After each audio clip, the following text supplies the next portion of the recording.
G'day everyone, it's Coach Michelle J. Raymond. Welcome back for another episode of the podcast series where I'm having friends on the show to talk about the things that I really want to get on my soapbox and have a bit of a rant. And Sarra Richmond, you are on my list. You're number 3 out of the 5 people that I've picked. And you and I had never actually spoken before. This is how powerful your content is, my friend. And I want my listeners to have the opportunity to learn from you so that they can write content that practically doesn't put us to sleep. Can you help us with that? Absolutely. Nice to be here. Thank you. Glad to hear I'm right in the middle. You are number 3, middle child syndrome. Not going there. No. So we've got bigger problems to solve on here. And we're going to start with one which I've asked and answered a few times on the podcast because I think it's really important. We're going to talk about what is affectionately termed the beige problem. When I read your content, quite often you're roasting the beige marketers, and that can be anyone that's creating content on LinkedIn. I think some of it comes up because in B2B, there's this fear of not being professional. So in your mind, what does beige look like and how is it killing conversions on LinkedIn? For me, beige is really simple. It's placeholding, people talking about nothing, people copying everybody else, or regurgitating trends online, or using AI in the most basic possible way to placehold.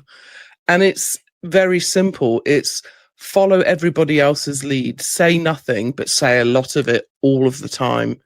And my experience has taught me, I've marketed now, I'm going to age myself very quickly. I've been in marketing now for 30 years and specializing in copywriting and client psychology. And it's all about learning just to say something, anything that's yours for your people. And it is hurting conversions because people don't know what you're doing. They have no idea what you do, how you do it, how you deliver it, and why it's important to them. And that's why It's I'm very anti-beige. it's kind of funny when you think about it because people are putting a lot of effort into Yeah, putting volume out mm, and getting nowhere. correct. That's the irony, right? Yeah, it's really interesting because one of the questions I ask when I start working with people is, what are you hoping to achieve? And if someone comes back to me and says, it's impressions, it's conversions, it's this, it's that, we're not going to be a good fit because that's not the game. Any kind of content or copywriting or LinkedIn posting is attention driving, and you have to have something to say. And in business, it has to lead to something. And sometimes that's offline. I've had a message tonight from a client I work with, and she's gone to an ultra high net worth individual event. And the CEO of that event, who turns over a huge amount of money, has come up to her and spoken to her about a LinkedIn post that I ghost wrote for her. And then in the middle of a speech in front of 200 people, called out and quoted out her post. Now, did she get mega impressions online from that? No. Did she walk out of there with 2 ultra high net worth individuals as new clients? Yes. That's my kind of success. That's what I live for.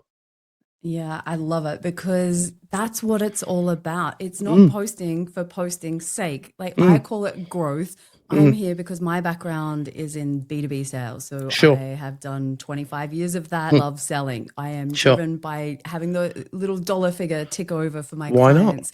You and I are doing things exactly the same, different angles, but Yeah. the goal is the same Mm, because otherwise, this thing's a time drainer. You're hmm. not getting any closer to the goals for the business, whether you're a Correct. consultant or at the other end of the scale, a multinational business or Mm, anywhere in between. mm, LinkedIn can be such a resource drainer if you don't mm, get this stuff right.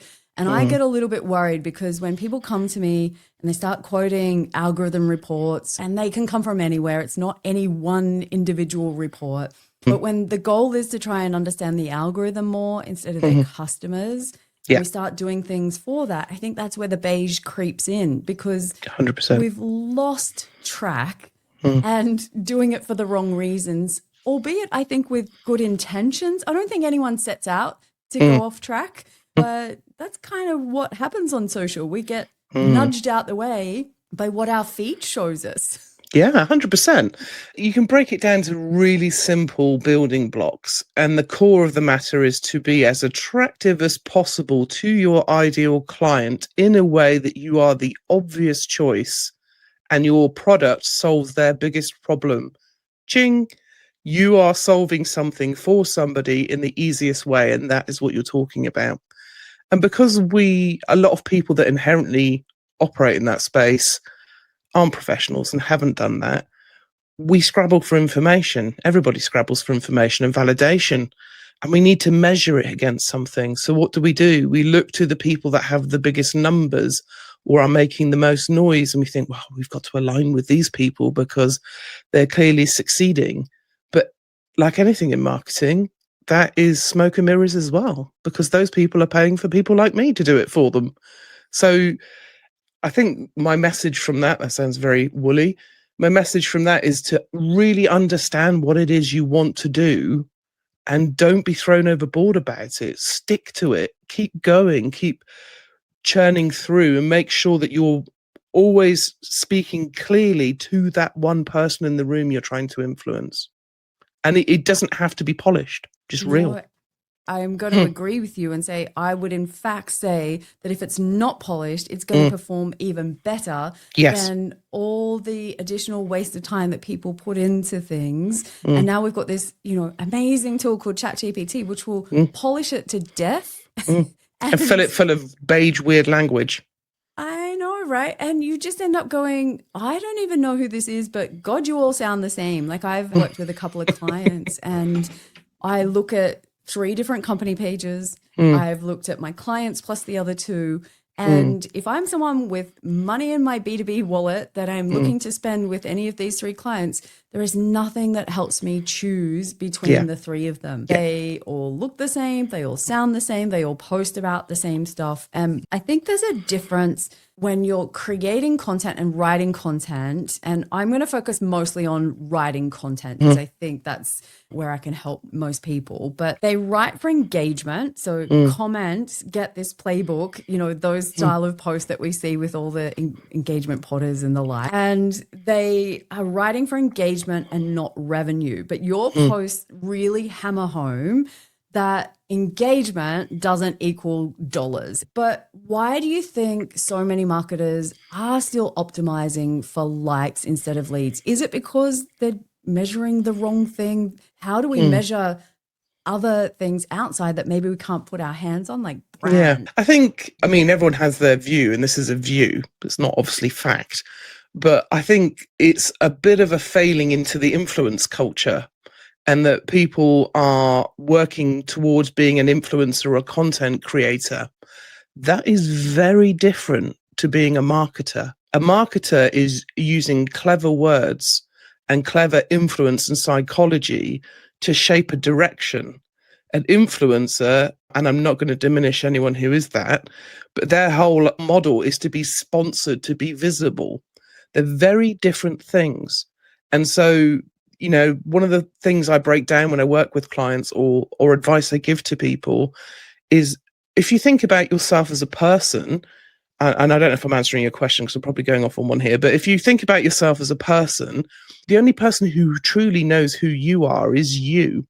And everybody else that you meet has almost an avatar relationship with you because there's a version of yourself you show, right? And when I work with people or I get them to start writing, the person you should be writing as, or you should be putting out, is the version your client needs. That's not 100% authentic as you. And that is a very big disconnect. So you don't want to be the influencer that says, look, here's a picture of me sitting next to a croissant. Come and spend £10,000 on a consultation. You're going to get nothing from that. But if I'm going to then write to you and say, right, this is the problem you're struggling with. This is the thing I can help you with. This is the clear way to do it. And here's credible proof. You're going to go, right, great. And she doesn't sound like anyone else. Oh, and she stands out and she's unique and memorable. That's what's going to get people knocking on the door wanting to work with you. Does that answer your question? I went off on a bit of a tangent. Look, I think it's a good tangent to go off on, because for me personally, you actually made me stop and think about something, because I often say to people, create your digital twin. So how you Yep. show up online is how I would meet you face to face. But something that you said made me think that, should I be just me all the time, or is there an element of me being who those people need? Like, is that faking it, or is there a line there that I'm joining two dots that aren't there? Like, it's just an interesting, because it made me stop and think, am I just being me for the sake of me because it makes me feel good? Or am I being me for my clients, 100% of the time? There's a whole thing to ghostwriting and copywriting. There's so many layers to it that's really hard to explain until someone starts working with you. But one of the key things that people miss, and this is where the beige really creeps in, is awareness levels, is that we think that we're operating with people that have exactly the same awareness levels. And I mean, about their own situation and what you're able to offer them for a start. And then you're getting into styles of writing and styles of putting information out there. And I think, to pick up on your point, there is room for you to be a human being and do things for your own ends. You don't have to be the pro, but also there's a boundary. It's like LinkedIn is there to be entertaining and fun, but in a way that we're sticking to the MO. It is a transactional site. It's not Instagram, for example. It's there as, educational or informational, but it has room for you to be a person too. So yeah, I think you can flip between the two. Yeah, look, there was a specific question about mistakes that you see around calls to action. So at I don't know, would you say at the beginning or the end of a post? Does it matter where they are from your perspective? In my mind, they go at the end, but maybe that's not where we're going with this, but I'll ask you because you're the expert. There's a difference between calls to action that marketers can choose to use. And I think some of them are confident calls to action, and others seem a little bit desperate or trying to avoid being salesy. Now, I'm definitely on a mission to help people to not be salesy because they freak out about that word. But how can you help them? What are some examples of killer call to actions that marketers could be trying? I would probably be a bit more devious than even that, because I like to play with my posts. So I use frameworks throughout all of my work, and it doesn't look like it because it's designed not to look like it. But I would always start off with a real good, strong attention grabbing hook. And there's ways you can do that. You can be contrarian, you could be rage baiting, you can do all sorts of things to get someone in that first 150 characters. But there's also one of my favorite things. I'll give you a couple of examples and then answer your question. So there's a couple of things you can do. I like to do breadcrumbing. And what I mean is I get a hook, and then I'll start in the middle of a story. And it's designed to throw you off because you'll be like, have I missed something? And you've got someone in that moment because their brain is reaching to, the synapses are reaching to try and make sense out of what you're doing. And then you're loading up towards the call to action. So you're switching a couple of levers over. You're putting a bit of credibility in. You're putting in a bit of humor. You're putting in a bit of their real life situation. So someone's reading something and go, this feels like me. Oh my God, that's funny. I didn't think about that. You've caught them. You've got them in the dwell time. And your call to action actually isn't the cleverest part of the post. That is just the full stop on the end that says, do something. Gotcha. Yeah, do something. Because what will happen is if you don't do it, and most people don't, is people get caught in themselves. They go, well, I'm going to sound like this. You've got someone's attention. You've worked for it. Tell them what you want them to do. You're not saying you must do this. You're saying it makes sense to now do this. And people will do it. If you don't put it on there, they're not even going to think about it. They're just going to go, oh, that's a cool post. And then go and drop 5K on your competitor. I've had that happen to me. Yeah, that's what they do. That was a very early lesson. I had somebody who I knew really loved my content, showed up, liking, commenting, all this kind of stuff. I watched them go and work with somebody else. I was shattered. I was like, why did you pick them and not me? We were relatively close. So I was like, can I just understand this a little bit more? And the simple answer was, I didn't know you did that. And that was like the straight between the eyes. It couldn't have been clearer in that moment. And, it was back in the early days when I'm still figuring this out. And to be honest, I still have to keep reminding myself, because you get to the other end where you go, I've been doing this for 5 years. I've got 27,000 followers. I speak here. I've got books. I've got podcasts. I do everything. Everybody knows what Michelle J. Raymond does. Nope, they don't. Not when they meet you for the first time or they stumble across you. They've got no idea. Exactly. And so repeating that, and I did a poll once where I said to people, like, I've written 2 books, and I said, do you know I've written Business Gold and I've written the LinkedIn branding book? Do you know both or one or none? And some friends of mine were like, Michelle, when did you write your second book? And I was like, what? I was like, that's the second edition that just got Yeah. launched. Whoa, Yeah. and this, for me, I'm someone that's so active Mm. and I can't get people to remember my stuff. And obviously people on the other side are thinking, oh, how dare I send them to my website or ask them to book a call? I'll drop a truth bomb here. Okay. So I'm ex-corporate. I know I used to write for a lot of famous and interesting places that I can't talk about. But when I started this profile again, so when I left my corporate life, I burnt my old one to the ground because I just didn't want anything to do with it. It wasn't relevant for what I was going to be doing. And the point I make is when you start again, people forget that you talk about something all the time because it's your world. And you think, I've talked about this like 8 times today, not to that person that's reading it for the first time. You cannot say what you do enough. And even on this profile that I'm on now, for the first 6 months I was on this profile as a professional writer, I did not send a single DM because I hated it. And I hated everything it stood for. And I hated everything about it. Now I live in my DMs, obviously. I'm just saying, even people that do this all the time fall into the same holes. And the people that speak from experience and are prepared to share vulnerability are the people that do the best, because we're like, I'm a human being too. I put spelling mistakes in my posts. I stuff things up. I write things up and question myself. I fall into a hole. Someone will give me a bit of praise and I'll argue against it because I have my inner critic. No one's perfect. And that is exactly what people want to see, because it comes back to that awareness level stuff again of relatability. Can I trust you? Or do you sound like you understand me?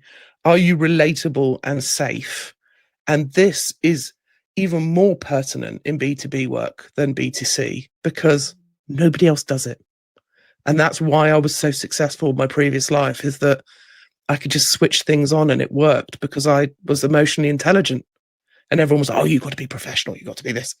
No, I just have to get someone to listen and pay attention. And that is part of it. Is I would call it rapport building. So if I was an account manager going face to face in my sales roles, my job was to get to know you as quick as possible, listen for something that I could help with or offer a product or service. Ta-da, problem solved. And that's how I approach LinkedIn as well. But there was like something that's kind of come up for me recently with a client. And again, I've gone through some of your posts to pull out some of the cool, juicy ones, which I think can really help our listeners here today. And we're going to call it the 1-person content rule. So, example, I have a client right now and they have, let's just say they have machinery, and that machinery can go into all kinds of different industries and help them. So when I talk to them and I say, let's write some content, doing this for your company page, and we're working on that strategy, they're like, everyone's our client, everyone's a winner. And therefore, in my mind, no one's a winner. So if we, as you would say, stop talking to the internet and start talking to one person, how does that play out in a B2B environment where they do have multiple personas, maybe across industries? Yeah, I get that. And that's something I've come up against an awful lot. So what we do is we say, well, look, everyone drinks. So why would you choose Pepsi over Oasis or water? Why would you do any of these things, right?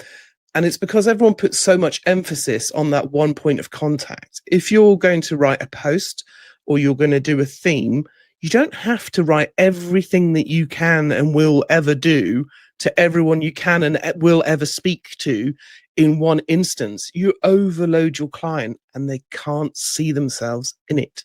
So how do we do that? How do we strip it out? Well, we go to one persona. What is one problem that your product can fix for one person? And how does it do it?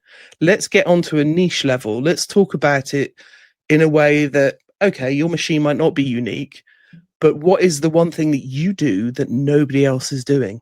What we don't do is we don't chase the herd because they're 5 years, 10 years ahead of you. They have bigger revenue, they whatever. What we do is look at everything that they've missed. And that is hyper nuancing. So what are they not talking about? What are your clients talking about on Twitter or on Reddit where it's anonymous and they can speak freely? Let's go and have a look. What are they struggling with? What problems can you fix? write one post that solves one problem to one person, and that person will feel seen. And then suddenly you're having to lock your door because everyone's trying to knock it down. That's kind of what I mean by the one person post. Yeah, that's the dream. The dream is to have those people coming to us. And the danger is I don't want to look like I'm the brand or person that is out on my own when we're taught to be part of the herd. Being part of the herd was safe. So therefore, if I go and do something that's different, not the same, and I've seen it across so many different industries now, it is never one company or one type of company. And it is literally, I'm working with a client right now where they can do products across industries, and it's all amazing. And their two main competitors do exactly the same thing. You're the last one entering the market. You can't try and compete with that. You just, it's a hiding to nowhere. You are going to come last in the race because they've got the head start, like you said. And it'll cost you a lot of money. Yeah, and you don't have the tools, the resources, or whatever to try and play catch-ups like that. So Correct. we try and be different, which is scary for marketers. Of course it is. Yeah. I'll acknowledge it. It is scary, but I think it's scarier to do all of this effort and not get any results because you're so beige. Yeah, but that's also, to the right marketer there, that's fun, because a genuine marketer is a people person, is a problem solver, is a bit of a maverick, is a proper creative. They like to just turn over a stone and everyone's going in that direction, and you go, what happens if I press this button? Oh, well, let's try something else. And they're, adapt.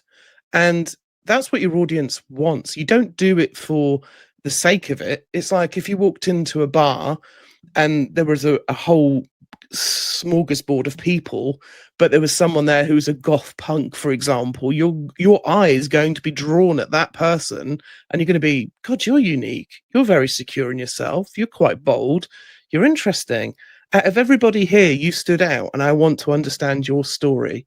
You want to be that person. You're just very secure in yourself, and you don't have to project because you can deliver on what you're saying.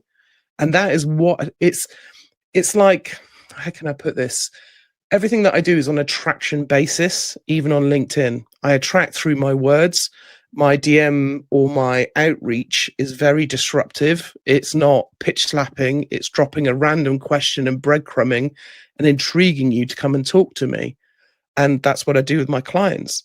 That works so much more than banging on the door and begging someone for attention. It's our human psychology. We want to chase what we can't have. Yeah, and as Lil always tells me, Michelle, they can smell the desperation. They can. And no one wants to be that person. And I think it's kind of an interesting time because I think it's often easy for us to sit here on the podcast while we're chatting and we know what we should be doing. Yeah. In corporate land, there's a lot of these great marketers that you were just talking about that do I've worked with a lot of them. And they're amazing and they've got creative and they want to do this and do this, and then brand guidelines or social guidelines or the CEO or everyone's got their input into it. Come up against that, and slowly but surely the box gets smaller, creativity goes out the window, and we end up back at bland and beige and boring and ineffective ultimately. And so to the marketers that are listening, as I've said before, this is not about, having a go at you per se for not wanting to do these things, because I know that tug of war is absolutely real, but I'm hoping that there are some CEOs, some marketing managers, some people that are responsible for marketing decisions that might listen to this podcast and really see this as the opportunity to support those people to make these big, bold, creative decisions, because it is just going to be what your brand needs. As the words AI slop seems to be everywhere. Like it seems to be the word of the week, AI slop. Like we don't want to be that. We don't want our listeners to be like that. But as we come round to the end, I've got one last question, and I wanted to give you the opportunity to share one uncomfortable truth for B2B marketers that you think that they need to hear today. And that is, if they actually want their content to convert, what would you like to drop on this one? I think the number one thing for that, and the people don't pay enough attention to, is we've never had a time like we have at the moment when you are in your clients' pockets through LinkedIn and any social media and email sales. We're in our clients' pockets. And the number one thing people miss is they don't talk to their clients. They don't ask enough questions. They don't put enough accessibility out there. We've got the most powerful outreach we've ever had, and you don't play with it. You don't engage your clients. You don't involve them in what you're doing. And the brands that are succeeding and the huge business brands that are succeeding are the people that are doing that, who are asking their clients what they want, are playing with them, are having some fun with them in a way that they understand. And they're building loyalty in a way that is hugely anti-AI. AI can't do that. Human beings can. And that's the connection. That's the loyalty. That's the one thing I would say is make the most of that. I think that is all about dropping the focus being on your brand and shifting things around and changing your perspective and looking at what can you create today that is really going to help someone else on the other side get closer to their goals and make those confident buying decisions, because that's the aim of the game, not to say how amazing your own company is. Like, correct. We can all do that. Like that's what websites are for, right? My company is Correct. the most amazing. Your company is the most amazing. We're all amazing. No one says anything negative anywhere. And then you get on this call and then it's like, ooh. Yeah. And then you end up like just that misalignment that comes when you're trying to be something that you're not, and people, you attract the wrong clients, which is never fun to work with if you end up going down that path. And I don't care, again, size or shape or type of company, it happens everywhere. But Sarra, this conversation has been everything that I wished it would be. And of course, I'm going to put all of your details in the show notes. So I would encourage all of my listeners to go and connect with you, the ghost of LinkedIn, so that they can really see this in action, because you walk this talk. This isn't just something that you've come up with some great answers for the podcast. People can go and see all the things you've spoken about in action on the platform. And I thoroughly enjoy it. It's a little bit of makes me laugh, a little bit of contrarian, a little bit of, yes, I want you to call that out. It's a little bit of everything. And I really love it. I've shared this with you before, and don't push back on my compliment. You're not allowed to do that. Okay. You have to take this one. I'll take it. Thank you. On that note, I appreciate your time, and listeners, until next week, cheers.